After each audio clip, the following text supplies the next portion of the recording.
kula damel kuciwa manahipun kanggo ratakan dalah kanggo larasi. Menawi perkawis menika kula saged lelados. Kula saged ngudali panyunanipun kanggo ratakan menika bab katresnan kula boten saged. Kyai Kudu Sembati. Nggih. Kabeh iki mau rasa kepentuling atine kanggo rantekan ki ora. Nanging saka pekarepane iki lho, bayi sing dikandhut marang kanggo rantekan. Nggih nyuwun. Ya Yayi.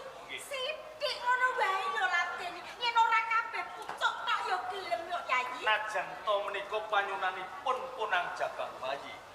Ngantos puting jagat kula mboten purun lados. Dadi sliramu tetep guguh. Nggih. Ora gelem lelati kelawan kanggo kula mboten saged lelati dhateng kanggo rantekan dalah kanggo laras. Ayo Diajeng. Pripun kanggo? Ayen sliramu kelawan aku. Wis rumangsa isin wirang merga ditampik katresnan lan katresnanmu karo Yayi Kudu Sembati. Nganggo cara kepriye ing mengkone bisa mbaleske lara ati. Oh, ngaten. Ajeng tumindak nopo? Aku nek apa-apa sampe kelan dene marang aku.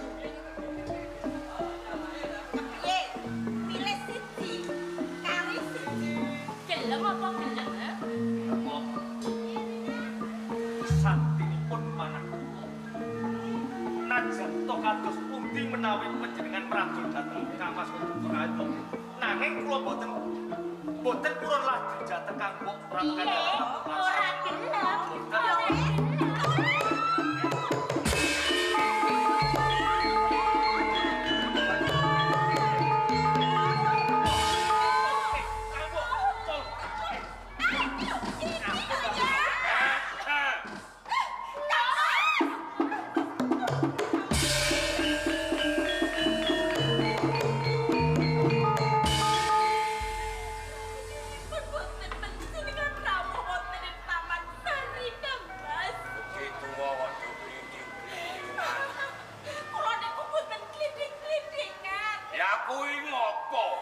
Kadangmu Sembati. Nek kula diwiwiti Kang Mas. Ayo lumrah mbok teko sapa senenge. Yo. Kok lumrah niku pripun? Jane ana apa? Sakwise kowe padha rangkulan karo kadangmu Sembati. Basarana pun Kakang kowe kok neteske lho ana apa? Ana apa Larasati? Jane kula ajeng bapak dateng panjenengan. Ini. Saiki kok Sembati lho. Jika matur nuwun sanget ya Mas. Perkara iki kena direm. Jane ana Kang Mas Tupeng Krawet. Kula wau nembe keman kula kasambut jagong kalian Yayi Larasati. Ning kadang gak wonten rawuhipun Yayi Kudu Sembati. Nanging Kang Mas, nanging kepiye? Yayi Kudu Sembati rawuh wonten ing Taman Sari. Piyambakipun ngendika menawi piyambakipun badhe tresna dhateng kula lan kadang kula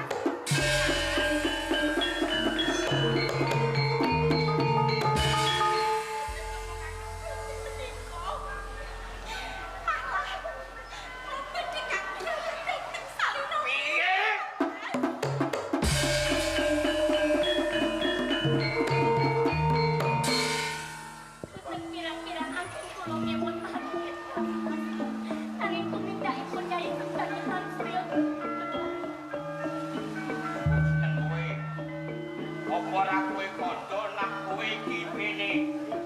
Boten namung menika. Yo sampun mantun Kyai Kudu kowe bolas baekan iki. Ning piyambakipun boten tetinggal lanjut dateng. Sebagai picako mripatmu. Gogokmu ora apa.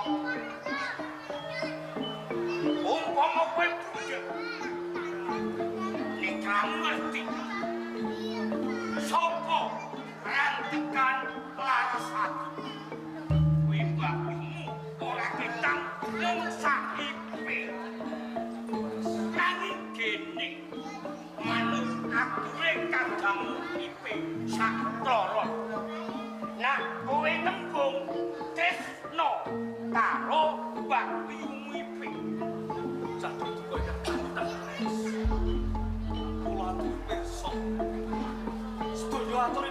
mbok ratakan dalah kanggo lorat ati. Menika malah kaporo dawah kosong wangsul. Kosong bali kepiye? Ingkang tresna menika kanggo ratakan dalah kanggo laras ati. Malah kaji Pak jalan yo medal. Piyambakipun kula imutaken boten kirsa nglandodra badhe prawosa dhateng kula. Ya mesti. Ingkang mesti DKI kudu sebagi bagian tresno dhateng kula lan Kyai Larasati. Sebab Dokar timbalan.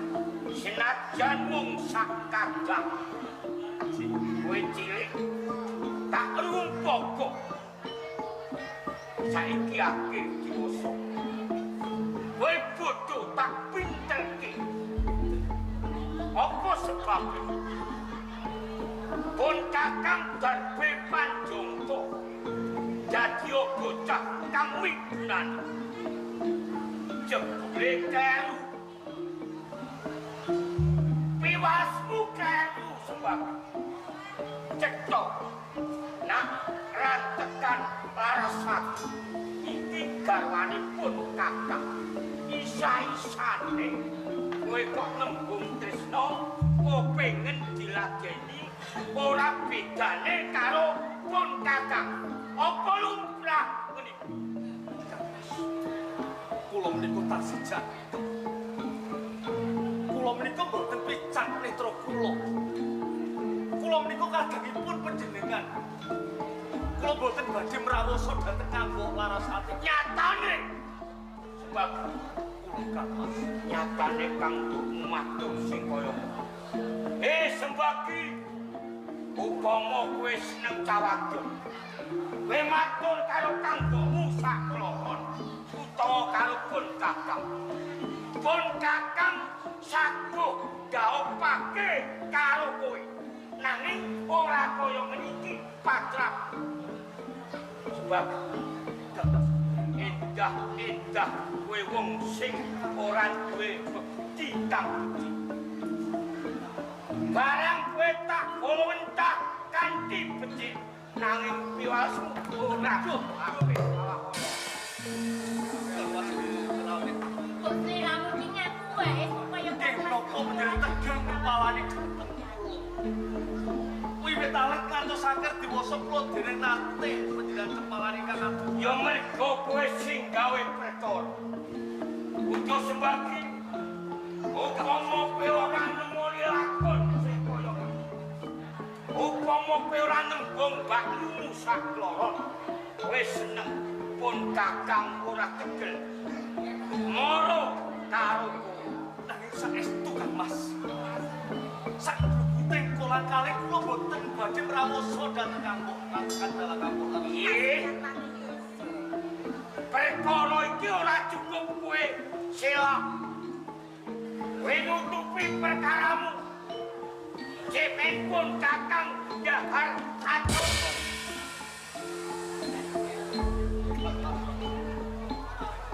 Sampun. Anggenipun miloro dhateng pun kadang kula lila.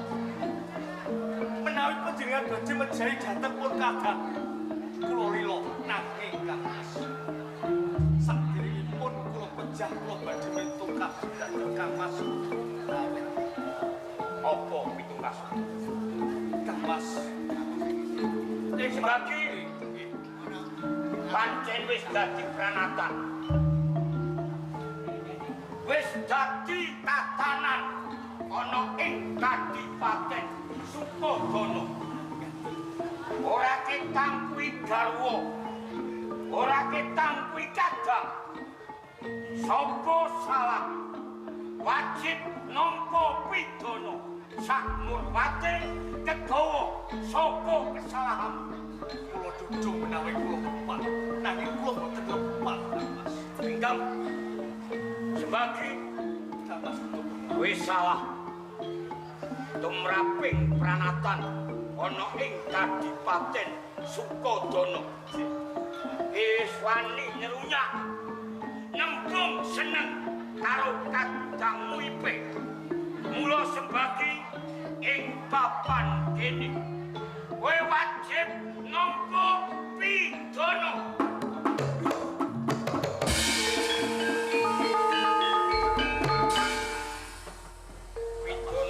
tak patrapake karo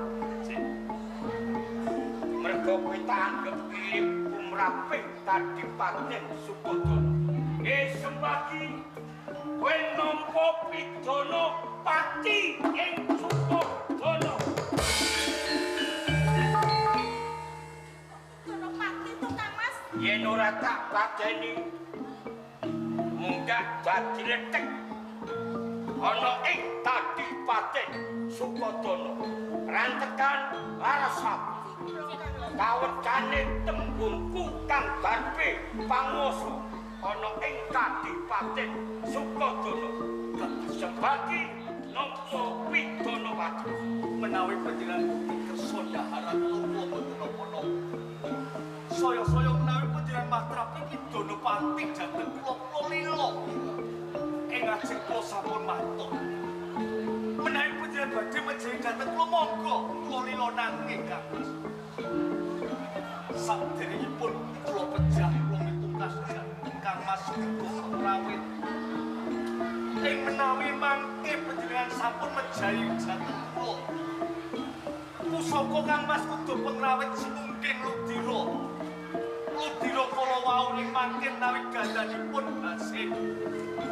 Tegesipun kula tumindak sedheng kaliyan Kambok Ratakan Dalakampung. sateruse Kosokan sulipun Kang Mas. Menawi Ludira kala wau gandhanipun arum utawa wangi. Tegesipun kula boten tumindak Kang Mas.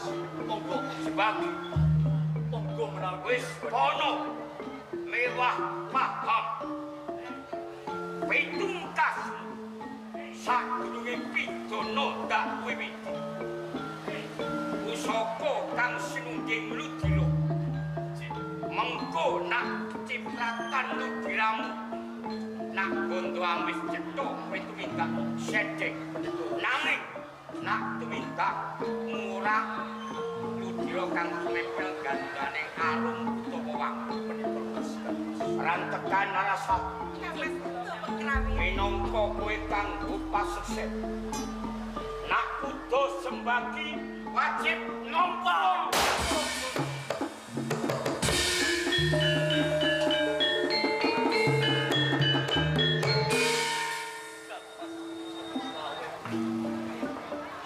jebul panjenengan teguh dhateng pun kadang. Menawi pun kadang gadhe kalepatan kula nyuwun sembagi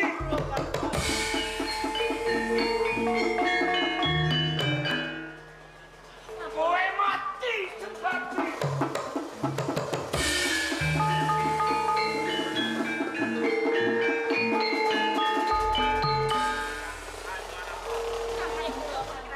pitungkase kudu sembah Ludira kang tumempel ana ing sungginging pusaka nak bondo amis cetha sembagi salah nanging nak bondo arum mewah wangi sembagi ora salah bakal tak bondo Pripun Kang Mas? lho wangi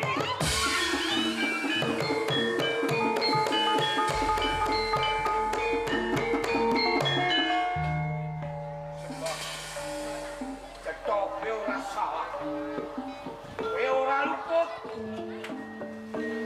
kowe wong kang bener abdal tak yo Ludiramu kang tumetes ana ing lanciping pusaka kanggo petilasaning anak putu besok ing papan kene Katelao Banyuwangi